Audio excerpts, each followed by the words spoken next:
Skills versus goals. Mark Manson has recently had a great blog post about the New Year 2022 goal setting and skill setting.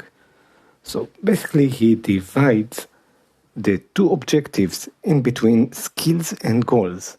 Usually, what we expect people to do, especially let's talk only about the personal life, is to look backward on the previous year, to learn from it, and to set new goals for the new year, starting at January. The problem is that many of these goals are discarded. We leave them, we dump them as the year progresses. For example, if you set a goal, a personal goal, losing weight, connecting with people, getting better at something, then it becomes hard because losing weight means you have to skip dessert, and then you go to some place, you are being served with a dessert, and you are tempted to eat it. Also, you set a goal to lose weight or to get better at physical health. You need to go out to do some sport, run, and you don't feel like it, you don't go out, and the goal is dismissed. These are goals. This is the skills part is the part where you don't set a goal, but you think of skills that you want to improve. These are not goals, because what we do in this case is we think of the things that we can improve, and improvement can be only from 0 to 0.001. Okay, we can always do it. It's continuous, and it's accumulating the benefits, and it's exponential. For example, if we take the same goal of losing weight, this is a goal, right?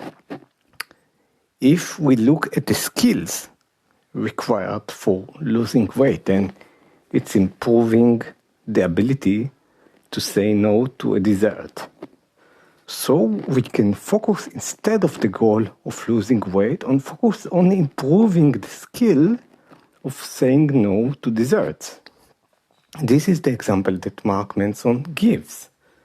I think this reminds me of the differences in between Kanban and Scrum, because in Scrum we divide the times in between sprints, and we have goals for each sprint, and we try to move them forward. In Kanban we still have goals, but because it's continuous, because there is no real division into sprints and you're continuously improving, then it may kill the Scrum by focusing on improving very short, small improvements on the skills that are requirement to achieve the goals. So let's think about it together. If we have an Android app and we want the goal is to increase the rating of this app from 4.30 to 4.3. This is the goal. So we can set this goal to increase this Android app rating and look at all the places that cause the users not to rate it and begin fixing them. And this would be a goal. What is the skill required to increase the rating of this Android app? Maybe the skill that is required is to understand the customer better. Sounds good. So let's set our skill for this year to understand the customer better. This is the skill. Okay, so we didn't set a goal to increase the rating from 4.0 to 4.3 and started fixing, which is a little bit short-sighted, but our skill, which is really long-term, is going to be understanding better the customer. And in this way, maybe we would start talking to customers, start understanding, installing the application, playing with it, finding places, and just in general understanding better. And who knows, maybe we would stumble upon something which we didn't stumble upon, because when we set the goal from 4.0 to 4.3, we set the steps. We said these are the steps to move forward.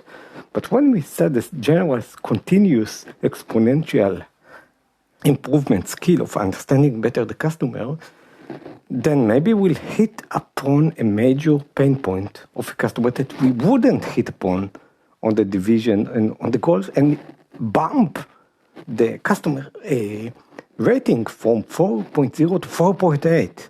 And you know what? I think this is even much more likelier. So this was the differences in between goals to skills. If you want to get more information on it, go to the Mark Manson blog post on this. I think it's really good.